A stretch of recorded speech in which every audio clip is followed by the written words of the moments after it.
इंदिरानगर रोडवरील रस्ते कामामुळे वाहतूक विस्कळीत, सूचना फलक गायब.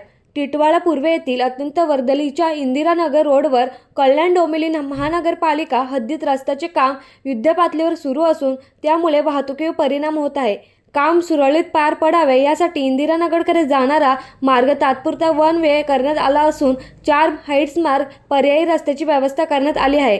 मात्र अनेक वाहन चालक पर्यायी मार्गाचा वापर न करता मुख्य रस्त्यावरूनच जाण्याचा प्रयत्न करत असल्याने वाहतूक कोंडी वाढत आहे. कामाच्या ठिकाणी उपस्थित कर्मचारी वाहन चालकांना सतत सूचना देत असले तरी त्याकडे दुर्लक्ष होत असल्याचे समोर आले आहे.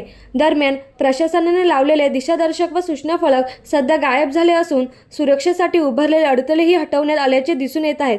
त्यामुळे सुरक्षिततेचा प्रश्न निर्माण झाला आहे. रस्त्यावर खडी, मुरुम व बांधकाम साहित्य असल्याने अपघाताचा धोका वाढला असून नागरिकांनी तातडीने सूचना फलक पुन्हा लावण्याची व वाहतूक नियोजन अधिक प्रभावी करण्याची मागणी केली आहे. सुपरवायझर लक्ष्मण कांबळे यांच्या देखरेखीखाली सुरू असलेले हे काम पुढील 4 ते 5 दिवसात पूर्ण होण्याची शक्यता असून नागरिकांनी पर्यायी मार्गाचा वापर करून प्रशासनाला सहकार्य करावे असे आवाहन करण्यात आले आहे.